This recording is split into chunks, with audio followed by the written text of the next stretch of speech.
ಕಳಂಕರಹಿತ AK. ಪಾಟೀಲರಿಗೆ ಸಚಿವ ಸ್ಥಾನ ನೀಡಲೇಬೇಕು. ಉತ್ತರ ಕರ್ನಾಟಕಕ್ಕೆ ಹೊಸ ನ್ಯಾಯಾಲಯಗಳನ್ನ ತಂದಿದ್ದು ಯಾರಾದ್ರೂ ಇದ್ದರೆ ಎಚ್.ಕೆ. ಪಾಟೀಲ ಅಂತಲೇ ಹೇಳಬಹುದು. ಹಾಗೂ ಶುದ್ಧ ಕುಡಿಯುವ ನೀರು ಕೇವಲ ₹1ಗೆ 1 ಕೊಡ ನೀರು ನೀಡುವ ಮೂಲಕ ದೇಶಾದ್ಯಂತ ಹೆಸರುವಾಸಿಯಾಗಿದ್ದು ನಮಗೆ ಹೆಮ್ಮೆ ತಂದಿದೆ. ಆದರೆ ಅಂತವರಿಗೆ ಮೊದಲ ಹಂತದ ಸಚಿವ ಸಂಪುಟದಲ್ಲಿಯೇ ಸ್ಥಾನ ನೀಡಬೇಕಿತ್ತು. ಆದರೆ ಅವರ ಹೆಸರನ್ನು ಕೈಬಿಟ್ಟಿದ್ದು ನೋವು ತಂದಿದೆ. ಕಳಂಕರಹಿತ ಹಾಗೂ ಸಾಕಷ್ಟು ಅನುಭವಿ ಇರುವ ಎಚ್.ಕೆ. ಪಾಟೀಲ ಅವರಿಗೆ 2ನೇ ಹಂತದ ಸಚಿವ ಸಂಪುಟದಲ್ಲಿ ಸಚಿವ ಸ್ಥಾನ ನೀಡಲೇಬೇಕು ಎಂದು ಮೋಹನ ಭಜಂತ್ರಿ ಒತ್ತಾಯಿಸಿದರು. ಅವರು ನಗರದ ಪತ್ರಿಕಾ ಭವನದಲ್ಲಿ ಮಂಗಳವಾರ ನಡೆದ ಸುದ್ದಿಗೋಷ್ಠಿಯಲ್ಲಿ ಈ ಕುರಿತು ಮಾತನಾಡಿದರು. ಗದಗ ವಕೀಲರ ಅದು ಎಚ್.ಕೆ. ಪಾಟೀಲ್ ಅಭಿಮಾನಿ ಬಳಗದಿಂದ ಎಲ್ಲ ವಕೀಲರು ಸಹಿತ ನಮ್ಮ ಕರ್ನಾಟಕದ ಈಗೇನು ಕಳೆದ ರೀಶಫಲ್ ಮೊದಲಾಗಿದ್ದಂಥ ಕಾನೂನು ಸಚಿವರು, ನಿಮ್ಮೆಲ್ಲ ನೆಚ್ಚಿನ ನಾಯಕರು ಮತ್ತು ಗದಗಿನ ಎಲ್ಲರ ಅಭಿಮಾನದ ವ್ಯಕ್ತಿಯಾಗಿರ್ತಕ್ಕಂಥ ಸನ್ಮಾನ್ಯ ಡಾಕ್ಟರ್ ಎಚ್.ಕೆ. ಪಾಟೀಲರ ಪರವಾಗಿ ನಾವು ಅವ್ರಿಗೆ ಪ್ರಥಮ ಬಾರಿಗೆ ಏನು ಕ್ಯಾಬಿನೆಟ್ ಆಯ್ತಲ್ಲ, ಅವ್ರಿಗೆ ಮಂತ್ರಿ ಸ್ಥಾನ ಸಿಗಲಾರ್ದಕ್ಕೆ ಬೇಸರಗೊಂಡು ನಾವು ನಮ್ಮ ಸರ್ಕಾರದಕ್ಕೆ ನಾವು ವಿನಂತಿ ಮಾಡಿಕೊಳ್ಳಲಿಕ್ಕೆ ವಕೀಲರಾಗಿ ಅಭಿಮಾನದಿಂದ ಮತ್ತು ಗದಗಿನ ನಾಗರಿಕರಾಗಿ, ಗದಗಿನ ಮತದಾರರಾಗಿ ನಮ್ಮ ಶಾಸಕ ನಮ್ಮ ಅಭಿಮಾನ ಅನ್ನೋ ಗೋಷ್ಠಿಯ ಅಡಿಯಲ್ಲಿ ನಾವೆಲ್ಲ ವಕೀಲ ಬಂಧುಗಳು ಎಲ್ಲ ಮಿತ್ರರು ಸೇರಿಕೊಂಡು ಪತ್ರಿಕಾಗೋಷ್ಠಿಯನ್ನು ಮಾಡೋಣ. ನಮ್ಮ ಸರ್ಕಾರಕ್ಕೆ ವಿನಂತಿ ಮಾಡ್ಕೊಳ್ಳೋಣ. ಏನಂತಂದ್ರೆ ಬರ್ತಕ್ಕಂಥ ಇನ್ನು 20 ಮಂತ್ರಿಗಳನ್ನ ಏನು ಮಾಡ್ತಾ ಇದ್ದೀರಿ, ಅದರಲ್ಲಿ ಪ್ರಮುಖವಾಗಿ ಸನ್ಮಾನ್ಯ ಎಚ್.ಕೆ. ಪಾಟೀಲ್ ಸಾಹೇಬರಿಗೆ ಮಂತ್ರಿ ಸ್ಥಾನ ಕೊಡಬೇಕು. ಯಾಕೆ ಕೊಡಬೇಕು ಅನ್ನೋ ದೃಷ್ಟಿಯಿಂದನೂ ಸಹಿತ ಎಲ್ಲ ಗದಗಿನ ಪ್ರಜ್ಞಾವಂತ ಎಲ್ಲ ವಕೀಲರು ಸೇರಿ ನಾವು ಈ ಪತ್ರಿಕಾಗೋಷ್ಠಿಯನ್ನು ಮಾಡ್ತಾ ಇದ್ದೇವೆ. ಬಂಧುಗಳೇ, ಎಲ್ಲರಿಗೂ ಗೊತ್ತಿರೋ ಹಾಗೆ ಕಾನೂನು ಮಂತ್ರಿ ಆದಾಗ ಹಿಂದೂ ಸಹಿತ ಧರ್ಮಸಿಂಗ್ ಅವರು ಇದ್ದಾಗ 2002ರಿಂದ 4ರಲ್ಲಿ ಧರ್ಮಸಿಂಗ್ ಅವರು ಮಂತ್ರಿ ಆಗಿದ್ದಾಗ ಕರ್ನಾಟಕಕ್ಕೆ 2 ಹೊಸ ಪೀಠಗಳನ್ನು ಸೃಷ್ಟಿಯಾಗಲಿಕ್ಕೆ ಮುಖ್ಯ ಕಾರಣೀಭೂತರಾದಂಥವರು ಸನ್ಮಾನ್ಯ ಎಚ್.ಕೆ. ಪಾಟೀಲ್ ಸಾಹೇಬರು. ಉತ್ತರ ಕರ್ನಾಟಕಕ್ಕೆ ಶಕ್ತಿ ತುಂಬುವಂಥದ್ದು, ಅದು ಧಾರವಾಡಕ್ಕೆ ಪೀಠ ಆಗಬೇಕು. ಧಾರವಾಡಕ್ಕೆ ಪೀಠ ಆಗುವಂದಾಗೂ ಸಹಿತ ಭಾಳಷ್ಟು ಅಲ್ಲಿ ಹೋರಾಟ ನಮ್ಮ ವಕೀಲರ ಸಂಘದವ್ರು ಎಲ್ಲರೂ ಹೋರಾಟ ಮಾಡಿದಾಗೂ ಸಹಿತ ಸನ್ಮಾನ್ಯ ಎಚ್.ಕೆ. ಪಾಟೀಲ್ ಸಾಹೇಬರು ಅವರ ವಿನಂತಿಯಂತೆ ಏನು ಕರ್ನಾಟಕಕ್ಕೆ ಹೊಸ ಪೀಠ ಬೇಕು, ಸಂಚಾರಿ ಪೀಠ ಬೇಕು ಅನ್ನೋದು ಮನವರಿಕೆಯನ್ನು ಅಂದಿನ ಕೇಂದ್ರ ಸರ್ಕಾರ, ಕಾಂಗ್ರೆಸ್ ಕೇಂದ್ರ ಸರ್ಕಾರಕ್ಕೆ ವೀರಪ್ಪ ಮೊಯ್ಲಿಯವರು ಮಂತ್ರಿಯಾಗಿದ್ದರು. ಆ ಸಮಯದೊಳಗೆ ಅವ್ರಿಗೆ ಮನವರಿಕೆ ಮಾಡಿಕೊಟ್ಟು ಎಷ್ಟೊಂದು ಕೇಸುಗಳೆಲ್ಲ ಪೆಂಡಿಂಗ್ ಅದು ನಮ್ಮ ಉತ್ತರ ಕರ್ನಾಟಕದೊಳಗೆ ಬಡಜನರು ನ್ಯಾಯಕ್ಕಾಗಿ ಅಲ್ದಾಡ್ತಿದ್ದಾರೆ ಅನ್ನೋ ಸಂಬಂಧ ಧಾರವಾಡದಲ್ಲಿ ಸಂಚಾರಿ ಪೀಠವನ್ನು ಉದ್ಘಾಟನೆ ಮಾಡಲಿಕ್ಕೆ ಪ್ರಮುಖವಾದಂಥ ವ್ಯಕ್ತಿ ಯಾರಂದ್ರೆ ಸನ್ಮಾನ್ಯ ಎಚ್.ಕೆ. ಪಾಟೀಲ್ ಸಾಹೇಬರು. ಅದೇ ರೀತಿಯೂ ಸಹಿತ ಗುಲ್ಬರ್ಗಕ್ಕೆ ಆ ಸಮಯದೊಳಗೆ ಅಲ್ಲಿನೂ ಸಹಿತ ಇಲ್ಲಿನೂ ದೂರ ಆಗುತ್ತೆ, ಬೆಂಗಳೂರಿನೂ ದೂರ ಆಗುತ್ತೆ ಅನ್ನೋದು ದೃಷ್ಟಿಯನ್ನು ಇಟ್ಟುಕೊಂಡು ಗುಲ್ಬರ್ಗದಲ್ಲಿನೂ ಸಹಿತ ಸಂಚಾರ ಪೀಠವನ್ನು ಸ್ಥಾಪನೆ ಮಾಡಿದರು. ಅದು ಅಷ್ಟೇ ಅಲ್ಲ, ಹುಬ್ಳಿಯೊಳಗೆ ಇನ್ನೊಂದು ತಮಗೆ ಮತ್ತು ಎಲ್ಲ ಇಲ್ಲಿ ಸುತ್ತಮುತ್ತಲಿನ ಕರ್ನಾಟಕದ ಜನರಿಗೆ ಸಂತೋಷದ ವಿಷಯ ಏನಂದ್ರೆ ಆಗಿನ ಸಮಯದೊಳಗೆ ಅಲ್ಲೊಂದು ಕಾಂಟ್ರವರ್ಸಿ ಆಯಿತು, ಧಾರವಾಡಕ್ಕೆ ಯಾಕೆ ಹೈಕೋರ್ಟ್ ಪೀಠ ಮಾಡಬೇಕು ಅನ್ನೋದು ಸಂಬಂಧ. ಅವಾಗ ಏನು ಮಾಡಿದರು, ಹುಬ್ಬಳ್ಳಿಯಲ್ಲಿ ಅಂದರೆ ನವನಗರದಲ್ಲಿ ಅಲ್ಲೇ ಕರ್ನಾಟಕ ವಿಶ್ವವಿದ್ಯಾಲಯ, ಕಾನೂನು ವಿಶ್ವವಿದ್ಯಾಲಯನ ಸ್ಟಾರ್ಟ್ ಮಾಡಬೇಕು. ಪ್ರಥಮ ಬಾರಿಗೆ ಹೊಸ ಕಾನ್ಸೆಪ್ಟ್ ಅದು. ಹೆಂಗೆ ನಾವು ಎಲ್ಲ ಮೆಡಿಕಲ್ಗೆ ರಾಜೀವ್ ಗಾಂಧಿ ಯೂನಿವರ್ಸಿಟಿ ಇದೆ, ಇಂಜಿನಿಯರಿಂಗ್ಗೆ ವಿಶ್ವೇಶ್ವರಯ್ಯ ಯೂನಿವರ್ಸಿಟಿ ಇದೆ, ಅದೇ ರೀತಿಯಾಗಿ ಕಾನೂನು ವಿಶ್ವವಿದ್ಯಾಲಯ ಸಹಿತ ಕಾನೂನು ಕರ್ನಾಟಕದಲ್ಲಿ ಬರ್ತಕ್ಕಂಥ ಎಲ್ಲ ಕಾನೂನು ಕಾಲೇಜುಗಳು ಸಹಿತ ಅದರ ಅಡಿಯೊಳಗೆ ನಡೀತಾ ಇರಬೇಕು, ಅದಕ್ಕೊಂದು ವಿಶ್ವವಿದ್ಯಾಲಯ ಇರಬೇಕು ಅನ್ನೋ ದೃಷ್ಟಿಯನ್ನು ಇಟ್ಕೊಂಡು ನವನಗರದಲ್ಲಿ ಬೃಹತ್ ಆದಂಥ ವಿಶ್ವವಿದ್ಯಾಲಯನ ಸ್ಟಾರ್ಟ್ ಮಾಡಿದರು. ಅದರಿಂದ ಏನಾಯಿತು ಅಂದರೆ ಉತ್ತರ ಕರ್ನಾಟಕದಲ್ಲಿ ಈಗ ನೀವು ಅಲ್ಲಿ ಹೋಗಿ ನೋಡ್ತಾ ಇದ್ದರೆ ಯಾವುದೊಂದು ದೇಶದೊಳಗೆ ಅಭಿಮಾನ ಬರ್ತಕ್ಕಂಥ ವಿಶ್ವವಿದ್ಯಾಲಯದಲ್ಲಿ ನಿಮ್ಮ ಎಲ್ಲ ಮಕ್ಕಳು ಸಹಿತ ಉತ್ತರ ಕರ್ನಾಟಕದ ಬಡ ಮಕ್ಕಳೆಲ್ಲರೂ ಅಲ್ಲಿ ಓದ್ತಾ ಇದ್ದಾರೆ. ಏನಂದರೆ ಲಕ್ಷಾಂತರ ರೂಪಾಯಿ ಕೊಟ್ಟು ಸಿಗಲಾರ್ದಂಥ ವಿದ್ಯೆಗಳನ್ನು ಸಹಿತ ನಮ್ಮ ಬಡ ವಿದ್ಯಾರ್ಥಿಗಳು ಇವತ್ತು ಧಾರವಾಡದಲ್ಲಿ ಕಾನೂನು ವಿಶ್ವವಿದ್ಯಾಲಯದಲ್ಲಿ ಡಿಗ್ರಿಯನ್ನು ಪಡಿತಾ ಇದ್ದಾರೆ. ಅಂಥ ವಿಶ್ವವಿದ್ಯಾಲಯದಲ್ಲಿ ಆ ಸಮಯದೊಳಗೆ ಸನ್ಮಾನ್ಯ ಎಚ್.ಕೆ. ಪಾಟೀಲ್ ಸಾಹೇಬರು ಸ್ಟಾರ್ಟ್ ಮಾಡಿದರು. ಅದೇ ರೀತಿ ಕ್ರಾಂತಿಕಾರಿಯಾದಂಥ ಎಲ್ಲ ಕಾನೂನು ನಮ್ಮ ಬಡ ಜನರಿಗೆಲ್ಲ ಸಿಗಬೇಕು ಅನ್ನೋ ದೃಷ್ಟಿಯಿಂದ ಇತ್ತೀಚಲಾಗಿಯೂ ಸಹಿತ ತಾವೆಲ್ಲ ನೋಡಿದ್ರಿ, 6 ತಿಂಗಳಿಂದ 1 ವರ್ಷದೊಳಗೆ ಕೇಸು ಮುಕ್ತಾಯವಾಗಬೇಕು, ಎಲ್ಲ ಬಡ ಜನರಿಗೆ ಅದು ಕೋರ್ಟಿಗೆ ಅಲ್ದಾಡಲ ರೀತಿ ಆಗಬೇಕು, ಅವ್ರಿಗೆ ಮುಕ್ತವಾದಂಥ ನ್ಯಾಯನೂ ಸಿಗಬೇಕು ಅನ್ನೋ ಸಂಬಂಧ ಎಷ್ಟೋ ಪರಿಕಲ್ಪನೆಗಳನ್ನು ಇಟ್ಕೊಂಡು ನ್ಯಾಯ ಸಿಗೋ ರೀತಿಯಲ್ಲಿ ಎಲ್ಲರಿಗೂ ನೋಡ್ಕೊಂಡು ಅದು ಮತ್ತೇನಂತಂದ್ರೆ ಫ್ರೀಯಾಗಿ ಸಿಗಬೇಕು ನ್ಯಾಯನೂ ಸಹಿತ, ಮಿನಿಮಮ್ ದುಡ್ಡಿನಲ್ಲಿ ಅವ್ರಿಗೆ ನ್ಯಾಯ ಸಿಗಬೇಕು. ಆ ರೀತಿಯಾದಂಥ ಎಲ್ಲ ಬಡ ಜನರಿಗೂ ಸಹಿತ ಕರ್ನಾಟಕದಂತೆ ಸಿಗುವಂತ ಮಾಡಿದರು. ಅದೇ ರೀತಿ ಹಿಂದಿಲಿಂದ ತಾವೆಲ್ಲ ನೋಡ್ಕೊತ ಬಂದ ಹಾಗೆ ಶ್ರೀಮಂತರು ಬಡವರಿಗೆ ಆರೋಗ್ಯದಲ್ಲಿ ಏನಂದ್ರೆ ನೀರಿಂದ ನಮ್ಮ ಕಡೆ ಭಾಳ ಉತ್ತರ ಕರ್ನಾಟಕದ ಭಾಳ ತೊಂದರೆ ಇತ್ತು. ಅವಾಗ ಹಿಂದಿಂದರೂ ಸಹಿತ ಒಬ್ಬ ಬಡವನೂ ಸಹಿತ ₹1 ಒಂದು ಕ್ಯಾನ್ ಅಂದರೆ ಒಂದು ಕೊಡ ನೀರನ್ನು ತನ್ನ ಮನೆಗೆ ಬಳಕಬೇಕು, ಒಂದು ಒಳ್ಳೆ ಆರೋಗ್ಯ ಬರಬೇಕು ಜನಸಾಮಾನ್ಯರಿಗೆ ಅಂತಂದು ಯಾವಾಗಲೂ ವಿಚಾರ ಮಾಡ್ಕೊತ ಬಂದು ₹1 ಒಂದು ಕೊಡ ನೀರನ್ನು ಕೊಡುವಂಥ ಕಾನ್ಸೆಪ್ಟನ್ನು ತಂದು ಇಡೀ ಅದು ದೇಶಾದ್ಯಂತ ಎಲ್ಲ ಒಂದು ಭಾಳ ಮಾನ್ಯತೆಯನ್ನು ಪಡೀತು. ಆವಾಗ ನಮ್ಮ ಕೇಂದ್ರ ಸರ್ಕಾರನೂ ಸಹಿತ ಆ ಒಂದು ಯೂನಿಟ್ಗಳನ್ನು ಇಲ್ಲೇನು ಮಾಡೆಲ್ ಗದಗ ಮಾಡೆಲ್, ಆ್ಯಕ್ಚುಲಿ ಅದು ಗದಗ ಮಾಡೆಲ್ ಅಂತ ಪ್ರಸಿದ್ಧ ಆಗಿಬಿಡ್ತು, ಇಡೀ ದೇಶಾದ್ಯಂತ ಅದು ವಿಸ್ತರಿಸಲಾಯಿತು. ಅದೇ ರೀತಿ ಸಾಕಷ್ಟು ಈಗ ನಾವು ಅವರು ಜಲಮಂತ್ರಿ ಆದಾಗೂ ಸಹಿತ ಜಲಸಂಪನ್ಮೂಲ ಮಂತ್ರಿ ಆದಾಗೂ ಸಹಿತ ಇವತ್ತೇನು ಕೆರೆಗಳನ್ನು ಎಲ್ಲ ಕಡೆ ತುಂಬ್ತಾ ಇದ್ದಾರೆ. 4 TMC ನೀರನ್ನು ಪ್ರತಿ ಕೆರೆಗೂ ತಂದು ತುಂಬುವಂಥದ್ದು ಈಗೇನು ಎಲ್ಲ ಸರ್ಕಾರಗಳು ಅದನ್ನು ಒಂದು ಯೋಜನೆಯಾಗೆ ನಮ್ಮ ರೂಪಿಸಿಕೊಟ್ಟಾರ. ಆ ಯೋಜನೆಯನ್ನು ಪ್ರಥಮ ಬಾರಿಗೆ ಅದನ್ನು ಸರ್ಕಾರದಲ್ಲಿ ಇಂಟ್ರೊಡ್ಯೂಸ್ ಮಾಡೋದ್ರಿಂದ ಪ್ರತಿ ಒಂದು ಊರಿಗೂ ಪ್ರತಿಯೊಂದು ನಗರಕ್ಕೂ ಸಹಿತ ಇವತ್ತು ಎಲ್ಲ ಬೋರ್ಗಳು ರೀಚಾರ್ಜ್ ಆಗುವಂಥವು. ಅದರೊಳಗೆ ನಮ್ಮದು ಗದಗಿನ ಕೆರೆಯೂ ಸಹಿತ ಇದೆಲ್ಲ ಇಡೀ ಥ್ರೂಔಟ್ ಕರ್ನಾಟಕ ಈ ಮಾಡೆಲ್ನು ಸಹಿತ ಪ್ರತಿಯೊಂದು ರಾಜ್ಯನೂ ಸಹಿತ ಅನುಸರಿಸ್ತು. ಹೀಗೆ ನಾನಾ ರೀತಿಯಾದಂಥ ಕಾನೂನುಗಳನ್ನು ಸಹಿತ ತರುವಲ್ಲಿ ಪ್ರಮುಖ ಪಾತ್ರ ವಹಿಸಿದಂಥವ್ರು ಸನ್ಮಾನ್ಯ ಎಚ್ ಕೆ ಪಾಟೀಲ್. ನಮ್ಗೆ ಯಾಕೆ ಹೆಮ್ಮೆ ಅಂತಂದರೆ ಒಬ್ಬ ಕಳಂಕರಹಿತ ಶಾಸಕರಾಗಿ, ಕಳಂಕರಹಿತ ಮಂತ್ರಿಯಾಗಿ, ದೇಶಾದ್ಯಂತ ಅಭಿಮಾನ ಹೊಂದಿದಂಥ ಒಬ್ಬರು ಮಂತ್ರಿ ಇವತ್ತು ಅವ್ರಿಗೆ ಮಂತ್ರಿ ಸ್ಥಾನ ಮುಖ್ಯಮಂತ್ರಿ ಆಗಿರ್ಬೇಕಾಗಿತ್ತು. ಅವರು ಹಿಂದಿನ ಈ ಒಂದು 10-15 ವರ್ಷದಿಂದ ಮುಖ್ಯಮಂತ್ರಿ ಆಗಿರ್ಬೇಕಾಗಿತ್ತು. ಅಂಥ ಒಂದು ಇಡೀ ರಾಜ್ಯಾದ್ಯಂತ ನಿಮ್ಮ ಶಾಸಕರು ಯಾರು ಅಂತ ಕೇಳಿದ್ರೆ ನಮಗೆ ಹೆಮ್ಮೆ ಎಚ್ ಕೆ ಪಾಟೀಲ್ ಅಂತ ಹೇಳಿದರೆ ಇಡೀ ರಾಜ್ಯ ತುಂಬ ನಮಗೆ ಒಂದು ಮಾನ್ಯತೆ, ನಾವಿಲ್ಲಿ ಇಂಥ ವ್ಯಕ್ತಿ ನಾವು ಓಟ್ ಹಾಕಿ ಗೆಲ್ಲಿಸ್ತಾ ಇದ್ದೀವಲ್ಲ ಅಂತಂದು ಅಂಥ ಒಂದು ಅವ್ರಲಿಂದ ಒಂದು ಅಭಿಮಾನ.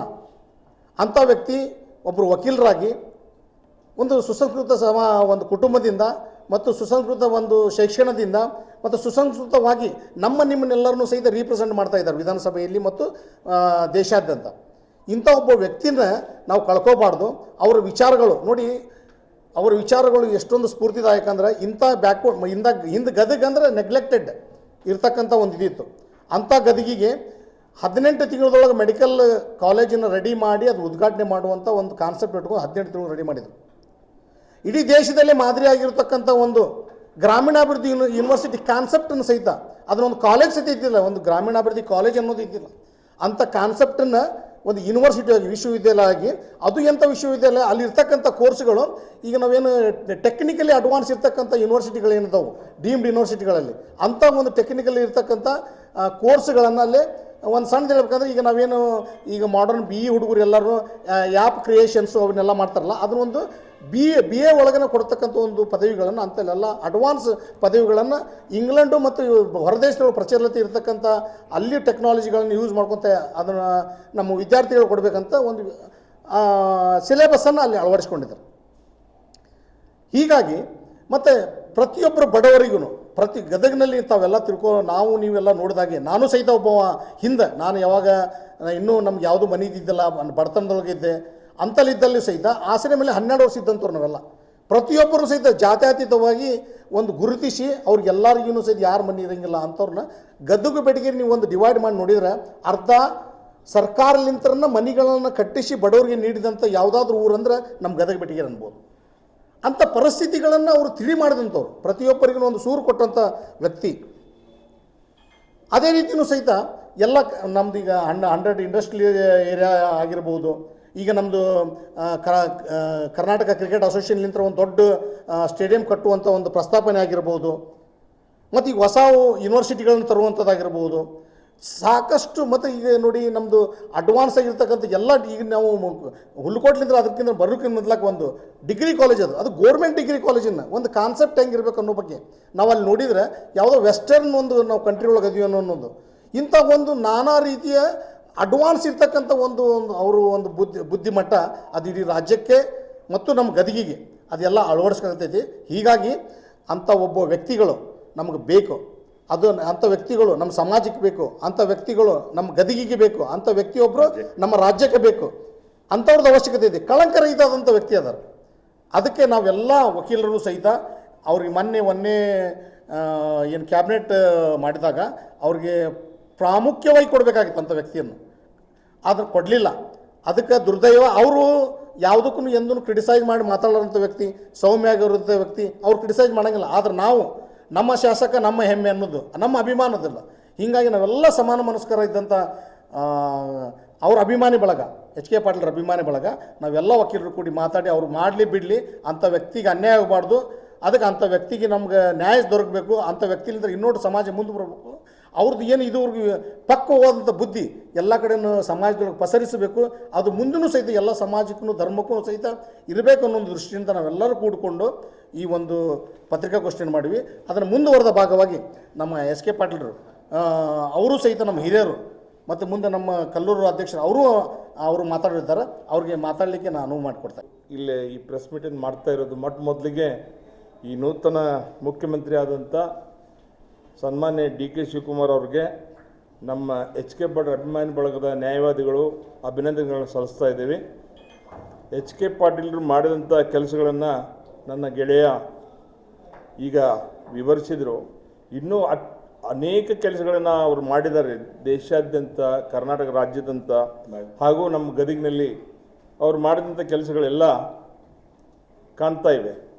ಅವರು ಈಗ ಹೇಳಿದಾಗೆ ಕರ್ನಾಟಕ ಧಾರವಾಡದಲ್ಲಿ ಉಚ್ಚ ನ್ಯಾಯಾಲಯದ ಪೀಠವನ್ನು ಸ್ಥಾಪಿಸಲು ಅವರು ಕೈಗೊಂಡಂಥ ಕೆಲಸಗಳು, ನಂತರ ಅದು ಈಗ ವ್ಯವಸ್ಥಿತವಾಗಿ ಸರ್ಕಿಟ್ ಬೆಂಚ್ ಈಗ ಫುಲ್ ಬೆಂಚ್ ಆಗಿ ಮಾರ್ಪಟ್ಟಿದೆ. ಅದಕ್ಕೂ ಸಹಿತ ಅವರು ಸಾಕಷ್ಟು ಕೆಲಸಗಳನ್ನು ಆ ದಿಕ್ಕಿನಲ್ಲಿ ಮಾಡಿದ್ದಾರೆ. ಅದೇ ರೀತಿ ಈಗ ಹೋದ ವರ್ಷ ಕರ್ನಾಟಕ ರಾಜ್ಯದ ಗ್ರಾಹಕರ ವೇದಿಕೆಯ ಸರ್ಕಿಟ್ ಬೆಂಚನ್ನು ಸಹಿತ ಬೆಳಗಾವಿಯಲ್ಲಿ ಮಾಡಿದ್ದಾರೆ. ಈಗ ಹೇಗೆ ಧಾರವಾಡದಲ್ಲಿ ಸರ್ಕಿಟ್ ಬೆಂಚ್ ಇದೆ, ಅದೇ ಥರ ಗ್ರಾಹಕರ ವ್ಯಾಜ್ಯಗಳ ವೇದಿಕೆಯನ್ನು ಬೆಳಗಾವದಲ್ಲಿ ಎಚ್ ಕೆ ಪಾಟೀಲ್ ಸಾಹೇಬರೇ ಮುತುವರ್ಜಿವಹಿಸಿ ಅವ್ರ ಜೊತೆಗೆ ಸತೀಶ್ ಜಾರಕಿಹೊಳಿ ಅವರು ನಮ್ಮ ಕರ್ನಾಟಕ ಕಾಂಗ್ರೆಸ್ ಸರ್ಕಾರ ಮಾಡಿದೆ. ಅದರಿಂದ ಎಷ್ಟೋ ಜನರು ಈಗ ಬೆಂಗಳೂರು ಹೋಗುವಂಥ ವ್ಯವಸ್ಥೆಯಿಂದ ಅವರು ಸಮೀಪ ಬೆಳಗಾವಿಗೆ ಹೋಗಿ ತಮ್ಮ ವ್ಯಾಜ್ಯಗಳಲ್ಲಿ ಹಾಜರಾಗಲಿಕ್ಕೆ ಹಾಗೂ ನ್ಯಾಯವನ್ನು ಪಡಲಿಕ್ಕೆ ಈ ಎಲ್ಲ ಕೆಲಸಗಳನ್ನು ಈ ನ್ಯಾಯವಾದಿಗಳ ಸಮೂಹಕ್ಕೆ ಮತ್ತು ಕಕ್ಷಿದಾರಿಗೆ ಎಚ್ ಕೆ ಪಾಟೀಲ್ ಸಾಹೇಬರು ಭಾಳ ಮಾಡಿದ್ದಾರೆ. ಅವ್ರನ್ನ ಮೊದಲನೇ ಈ ಕ್ಯಾಬಿನೆಟ್ ಸಚಿವರನ್ನು ನೇಮಕ ಮಾಡೋ ಸಮಯದಲ್ಲಿನೇ ಅವ್ರನ್ನ ಮಾಡಬೇಕಾಗಿತ್ತು. ಅವರ ಸರಳತೆ, ಅವರ ಅವ್ರದ್ದು ಆಲೋಚನೆ ಮುಂದಿನ 2050ರಲ್ಲಿರುವಂಥ ಎಲ್ಲ ಆಲೋಚನೆಗಳನ್ನು ಅವರು ಹೊಂದಿದ್ದಾರೆ. ಆ ಒಂದು ದೃಷ್ಟಿಯಲ್ಲಿ ಅವರು ಕೆಲಸವನ್ನು ಮಾಡ್ತಾ ಬಂದಿದ್ದಾರೆ, ಇನ್ನೂ ಮಾಡುವಂಥ ಶಕ್ತಿ ಅವರಿಗೆ ಇದೆ. ಆದ್ದರಿಂದ ನಾವು ನಮ್ಮ ಅಭಿಮಾನಿ ಬಳಗದ ನ್ಯಾಯವಾದಿಗಳ ವತಿಯಿಂದ ಕರ್ನಾಟಕ ಸರ್ಕಾರಕ್ಕೆ ನಾವು ವಿನಂತಿ ಮಾಡಿಕೊಳ್ಳೋದು ಏನೆಂದರೆ, ಒಳ್ಳೆಯ ರಾಜಕಾರಣಿ, ಒಳ್ಳೆಯ ಆಡಳಿತಗಾರ ಇಂಥವ್ರಿಗೆ ತಾವು ಈ ಮೊದಲೇ 40 ವರ್ಷಗಳಿಂದ ಅವರು ಸಚಿವರಾಗಿ ವಿರೋಧ ಪಕ್ಷ ನಾಯಕರಾಗಿ ಕೆಲಸವನ್ನು ಮಾಡಿದ್ದಾರೆ. ಅವೆಲ್ಲವನ್ನು ತಾವು ಪರಿಗಣನೆಗೆ ತಂದುಕೊಂಡು ಅವರಿಗೆ ಈ ಮುಂದಿನ ಈ ಅಧಿವೇಶನ ಈ ಸಚಿವ ಸಂಪುಟ ವಿಸ್ತಾರ ಎಕ್ಸ್ಪಾನ್ಷನ್ ಮಾಡುವ ಸಮಯದಲ್ಲಿ ಅವರಿಗೆ ಮೊದಲಿಗೆ ತಾವು ಸ್ಥಾನವನ್ನು ನೀಡಿ ಅವರಿಗೆ ಗೌರವಿಸಬೇಕು. ಅದರಿಂದ ನಮ್ಮ ಸರ್ಕಾರಕ್ಕೆ, ನಮ್ಮ ರಾಜ್ಯಕ್ಕೆ ಒಳ್ಳೆಯದಾಗುತ್ತದೆ ಅಂತ ನನ್ನ ಆತ್ಮೀಯ ಅಭಿಮಾನಿ ಬಳಗದ ವತಿಯಿಂದ ತಮ್ಮಲ್ಲಿ ಕೇಳ್ಕೊತಾ ಇದ್ದೀನಿ. ಗದಗ ಶಾಸಕರಾದಂಥ ಸನ್ಮಾನ್ಯ ಶ್ರೀ ಎಚ್ ಕೆ ಪಾಟೀಲ್ ಸಾಹೇಬರ ವಕೀಲರ ಬಳಗದವರು, ಅಭಿಮಾನಿಗಳ ಬಳಗದವರು ಇವತ್ತಿನ ದಿವಸ ಪಕ್ಷಾತೀತವಾಗಿ ಮತ್ತು ಜಾತ್ಯತೀತವಾಗಿ ನಾವು ವಕೀಲರ ಸಮೂಹ ಇಲ್ಲಿ ಕೂಡಿದ್ದು ಪತ್ರಿಕಾಗೋಷ್ಠಿಯನ್ನು ಕಂಡಕ್ಟ್ ಮಾಡಿದ್ದು. ಎಚ್ ಕೆ ಪಾಟೀಲರು 2004 ಮತ್ತು 2006ರಲ್ಲಿ ಧರ್ಮಸಿಂಗ್ ಅವರ ಸರ್ಕಾರದಲ್ಲಿ ಕಾನೂನು ಸಚಿವರು ಹಾಗೂ ಮಾನವ ಹಕ್ಕು ಸಂಸದೀಯ ವ್ಯವಹಾರ ಸಚಿವರಾಗಿ ಕಾರ್ಯನಿರ್ವಹಿಸಿದ್ದಾರೆ. ಅವರು ಆವಾಗಿನ ಕಾಲಕ್ಕೆ ಸಾಕಷ್ಟು ಸಮಯವನ್ನು ತೆಗೆದುಕೊಳ್ಳದೆ ಒಂದು ವರ್ಷದಲ್ಲಿ ಏನೇನು ಕೆಲಸ ಮಾಡಬೇಕು ಎಲ್ಲನೂ ಕೆಲಸಗಳನ್ನು ಮಾಡಿಕೊಟ್ಟಿದ್ದಾರೆ. ಈ ಹಿಂದೆ ಕಾನೂನು ಸಚಿವರಾದಾಗ ನಮ್ಮ ಬಡ ಜನರಿಗೆ, ರೈತ ವರ್ಗಕ್ಕೆ ಶೀಘ್ರವಾಗಿ ನ್ಯಾಯ ದೊರಕಿಸಿಕೊಡಬೇಕೆಂಬ ಉದ್ದೇಶದಿಂದ ಅವರು ಗ್ರಾಮ ಪಂಚಾಯತಿಯ ನ್ಯಾಯಾಲಯಗಳನ್ನು ಸ್ಥಾಪನೆ ಮಾಡಿದ್ದಾರೆ. ಅದೇ ರೀತಿ ಕೇಸು ಫಾಸ್ಟ್ ಡಿಸ್ಪೋಸಲ್ ಆಗಲಿಕ್ಕೆ 101 ಜಿಲ್ಲಾ ನ್ಯಾಯಾಲಯಗಳನ್ನು, ತಾಲೂಕು ನ್ಯಾಯಾಲಯಗಳನ್ನು ಸ್ಥಾಪನೆ ಮಾಡಿದ್ದಾರೆ. ಮತ್ತು ಅದೇ ರೀತಿ ನಮ್ಮ ನಮ್ಮ ಧಾರವಾಡ ಹೈಕೋರ್ಟ್ ಸಹ ಅದು ಸ್ಥಾಪನೆಗಳಲ್ಲೂ ಅವರ ಶ್ರಮ ಸಾಕಷ್ಟಿದೆ. ಆದ್ದರಿಂದ ಕರ್ನಾಟಕದ ಮುಖ್ಯಮಂತ್ರಿ ಸನ್ಮಾನ್ಯ ಶ್ರೀ ಡಿ ಕೆ ಶಿವಕುಮಾರ್ ಅವರಲ್ಲಿ ವಿನಂತಿಸಿಕೊಳ್ಳುವುದೇನೆಂದರೆ ಶೀಘ್ರವಾಗಿ ನಮ್ಮ ಎಚ್ ಕೆ ಪಾಟೀಲ್ ಸಾಹೇಬರಿಗೆ ಸಚಿವ ಸ್ಥಾನವನ್ನು ಕೊಡಬೇಕು. ಒಂದು ವೇಳೆ ಕೊಡದೇ ಇದ್ದರೆ ನಾವೆಲ್ಲರೂ ಉಗ್ರವಾಗಿ ಹೋರಾಟ ಮಾಡ್ತೀವಿ ಅಂತ ತಮಗೆ ಹೇಳಿಕೆ ಇಚ್ಛಾಪಡ್ತೇನೆ ಅಂತ ಹೇಳ್ತೀನಿ. ಮತ್ತು ಎಲ್ಲ ಪಕ್ಷದವರು ಮತ್ತು ಎಲ್ಲರನ್ನೂ ಪ್ರೀತಿಸುವಂಥ ವ್ಯಕ್ತಿ ಮತ್ತು ಇಂಥವರಿಗೆ ಮತ್ತು ಮಂತ್ರಿಗಿರಿ ಕೊಡದೆ ಹೋದ್ರೆ ಮತ್ತು ಎಂಥವ್ರಿಗೆ ನಮ್ಮ ವ್ಯವಸ್ಥೆ ಒಳಗೆ ಡೆಮೋಕ್ರಸಿ ಒಳಗೆ ಸಿಗುತ್ತೆ. ಆ ಒಂದು ಹಿನ್ನೆಲೆ ನಾನು ವಿನಂತಿ ಮಾಡಿಕೊಳ್ಳೋದಷ್ಟೇ, ನಮ್ಮ ಕರ್ನಾಟಕ ರಾಜ್ಯದ ನೂತನವಾಗಿ ನಮ್ಮ ಕಾಂಗ್ರೆಸ್ ಪಕ್ಷದ ಅಧ್ಯಕ್ಷರಾದಂಥ ಸನ್ಮಾನ್ಯ ಬಿ ಕೆ ಹರಿಪ್ರಸಾದ್ ಅವರಲ್ಲಿ ಮತ್ತು ಡಿ ಕೆ ಶಿವಕುಮಾರ್ ಅವರಲ್ಲಿ ಮತ್ತು ಸೋನಿಯಾ ಗಾಂಧೀಜಿಯವರಲ್ಲಿ ಮತ್ತು ಮಲ್ಲಿಕಾರ್ಜುನ್ ಖರ್ಗೆ ಅವರಲ್ಲಿ ಮತ್ತು ರಾಹುಲ್ ಗಾಂಧೀಜಿಯವರಲ್ಲಿ ಈ ಒಂದು ಪತ್ರಿಕಾ ಮೂಲಕ ನಾನು ವಿನಂತಿಯನ್ನು ಮಾಡ್ತೀನಿ.